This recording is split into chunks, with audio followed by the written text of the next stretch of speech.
It was the wrong decision. A shocking admission a short time ago from Texas State Police about the response to the mass shooting at Robb Elementary School that killed 19 students and 2 teachers. The director of the Texas Department of Public Safety revealed the school district police chief, who was in command, decided not to storm the classroom when the gunman was barricaded inside, even though 911 calls were being made by children still alive inside. He says 19 police officers were in the school hallway at that time, but the commander wrongly thought the shooting situation was no longer active. For the benefit of hindsight, where I'm sitting now, of course it was not the right decision. It was the wrong decision, period. There's no excuse for that. But again, I wasn't there, but I'm just telling you, from what we know, we believe there should have been an entry at that as soon as you can. Hey, when there's an active shooter, the rules change. It's no longer, okay, it's no longer a barricaded subject. We don't have time. You don't worry about outer perimeters. And by the way, Texas embraces active shooter training, active shooter certification, and that doctrine requires officers, we don't care what agency you're from, you don't have to have a leader on the scene. Every officer lines up, stacks up, goes and finds where those rounds are being fired at and keeps shooting until the subject is dead, period. The director also said a teacher propped open the school door that the gunman walked through minutes later. And he outlined disturbing online discussions and posts that the gunman engaged in the weeks and days before the massacre. Well, I want to get to Jonathan Wrackrow. He is a law enforcement analyst for CNN and a former Secret Service agent. He joins us from Middletown, New Jersey. Good to have you with us. Thank you, Lynda. How are you?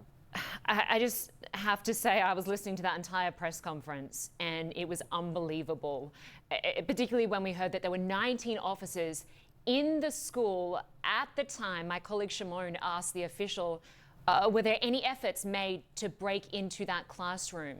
And the response was none at the time. This, as the kids were calling 911. How could this happen?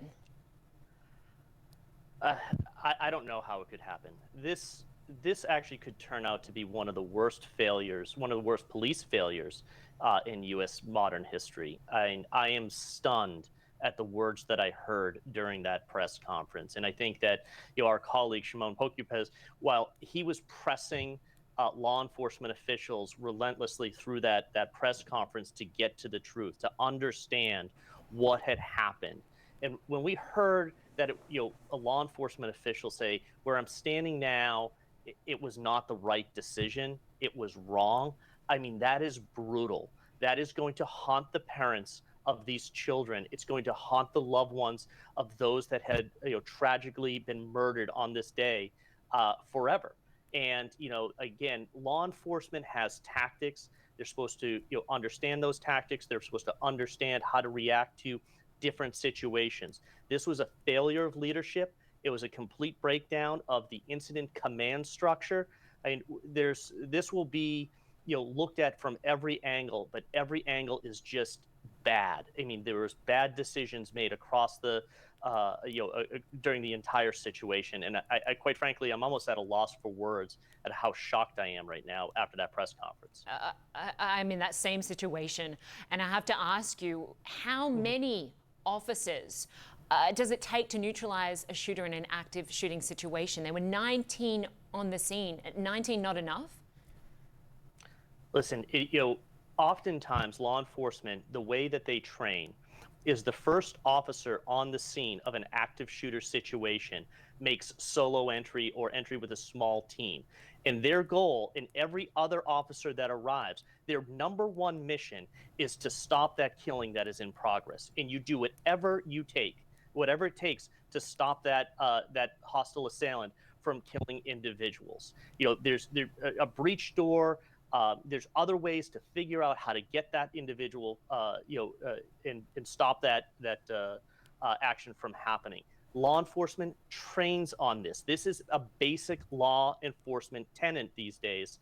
Ever since the tragic massacre at Columbine High School, law enforcement has changed their tactics. It's the responsible of every officer to respond to an active shooter situation with that protocol. not wait and stack up and wait for a tactical team, because time is critical. And we heard that during this press conference.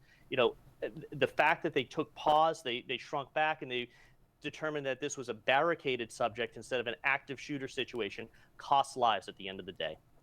Absolutely. It seems it was a fatal mistake. That mistake not to go in while kids were in that room calling 911, saying, "Where are the police?" Not realizing they're on the other side of the door. They were on the school grounds at the time. I have to ask, in terms of Texas, it has more guns than any other state. We heard that, and as you mentioned, Texas have active shooting training. Where did things go wrong? Because clearly it failed in this situation. We heard that police that arrived initially on scene didn't even have the right tactical gear. Well, listen, you know, the narrative that we're hearing and the visuals that we're seeing don't align. When you say that you don't have the right equipment, what equipment do you need? This is a rapid, very fast deployment. First officers on scene must go to the sound of the gun and neutralize that threat. But what we saw was officers outside also with long guns, with tactical style equipment. So what type of equipment were you waiting for? Again, this is about incident command and who's making that call and those judgment calls. And unfortunately, right now, in hindsight, those judgment calls were wrong. They were tragically wrong, and it costs lives. We know that today because that's what we heard during this press conference. And the question has to come back to regulation. This was an 18-year-old kid who was able to buy 2 AR-15s in a matter of days, and he's up against a police force that feel unequipped to deal with that. Stunning. Again, but this is training, tactics, and experience of that police department, and that's going to be part of this review process. And you know, I feel that there needs to be an independent review of law enforcement action and how they responded to this incident, right? Because we know law enforcement across the country trains for active shooter situations. My God, it's something that's destroying our communities, and law enforcement knows that. Why didn't the protocols that are widely accepted across the United States by law enforcement agencies, large and small, why weren't they followed? Again, this is the training. Or did they have the appropriate and adequate training around hostile assailants? Did they have the right equipment at that moment on their persons as they made entry? And again, this comes down to experience as well. The experience of the officers and the leadership to understand the changing dynamics of a very fluid situation, how to make the right decisions at the right time to save lives. You can only imagine the anguish of the parents who were on the scene saying to the police officers at the time, "If you won't go in, let us go in." But again, that's a critical point right there. We heard that, right? That just shows you when you had parents that close to a critical situation, the incident command structure, the perimeter structure, they had already lost control. So if that was on the outside, imagine what was happening on the inside. Devastating. Jonathan Wrackrow, former Secret Service agent, good to have you with us. Thank you for your time.